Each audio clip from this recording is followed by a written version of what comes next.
Should you use vosotros or ustedes in Spanish?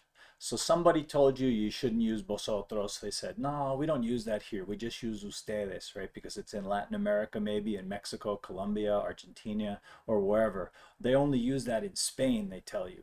Well, I want to tell you the truth about this because I started studying Spanish just like you, maybe even later than you. I didn't start until I was 15 years old, and now I speak it fluently, and I've been speaking it fluently for many years.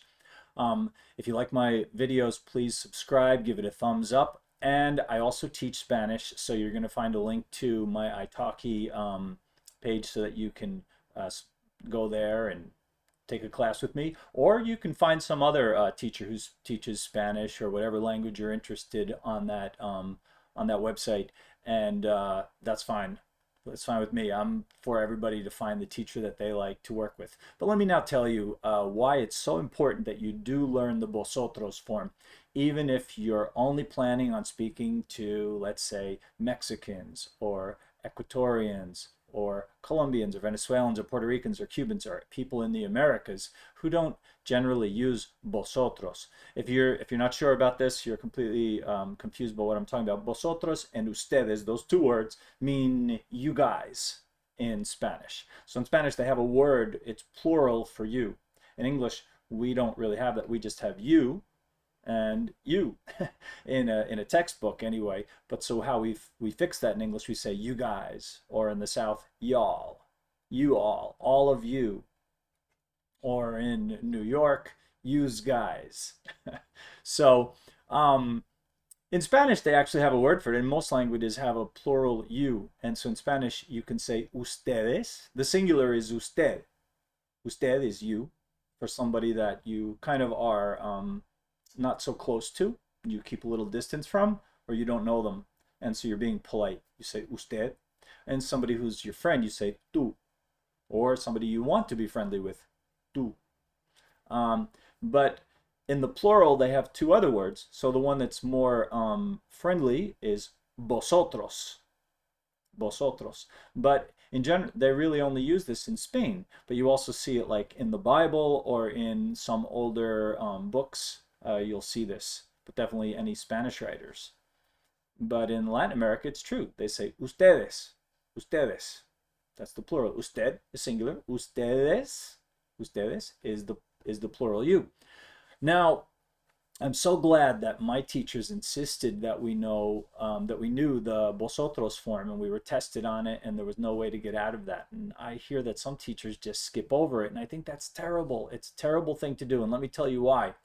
Um, the very first place I ever traveled to, so I kind of had a not a really big family, but big enough that my parents couldn't just pop us all on an airplane together and fly us anywhere on vacation. And so the very first time that I went on a plane was by myself, and it was to Spain. I was in college, and I wanted to spend one semester in Spain, in Madrid, and I did. And as soon as I got off the plane, there was a person there to greet me. And she started speaking to me in Spanish, and one of the first words out of her mouth was vosotros, because she was talking about you guys are going to be having this kind of activity tomorrow. Vosotros vais a. And she just started using it. Every word out of her mouth was vosotros, vosotros, vosotros. When you go to Spain, you hear it all the time. That's so you never know. If you only study ustedes and then you go to Spain on some type of vacation, you think, hey, I speak Spanish. You're going to be like slightly confused every time. Why skip it? And it's there in every textbook when you study Spanish. You purposely have to skip it. You think you're doing yourself a favor by skipping it. Oh, I don't want to study that because I'm not going to use it. So you're skipping it, but you have to skip it. You have to think, oh, I'm always going to skip that. In all the exercises, you're going to be skipping that one. So just do it because then it will come in handy. And then if you do read the Bible, or if you do read some novels from Spain, or if you watch some movie or TV show from Spain, or if you meet a Spanish person from Spain wherever you're traveling on vacation, they are probably going to use it with them. Now, I asked some Spanish people from Spain, I said, what if I use ustedes with you instead of vosotros? And they said, oh, it sounds so cold and serious and almost like not exactly like you're angry, but it's just so unfriendly to them when you use the ustedes. Now in Latin America, it sounds completely normal because they stopped using the vosotros a long time ago. We kind of did the same. Well, I shouldn't go into that, but we kind of did the same thing in English with the thou and you. Thou in English was equivalent to the tu in Spanish, the tu in Italian, the tu in French, the du in German. Almost all those languages have one of those. We had it in English, thou, and we don't use it anymore. We just use the you, which is the usted, but now we use it for everything. So anyway, I definitely recommend using the vosotros. It will come in handy because then also if you decide after Spanish, let's imagine you're going to become fluent in Spanish, then you wanted to go on to another language like Italian or some other language. They will also a lot of times have an equivalent to the vosotros in their language. And so it'll just make it easier for you to understand it better. Anyway, I definitely recommend that. It will come in handy. So I'll leave links for the Italki classes if you'd like to take class with me.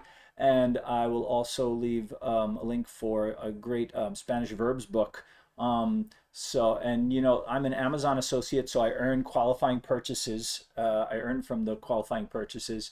And like I said, please just subscribe to my channel if you like it, and click on the little bell, and so you'll see any of my future videos about Spanish. Look for Spanish in the title because I talk about other subjects and other things, other products, and so that way you can focus right in on your Spanish, and eventually I'll put it in a Spanish playlist. Que tengas un feliz día y les deseo mucho éxito con su español. Adiós.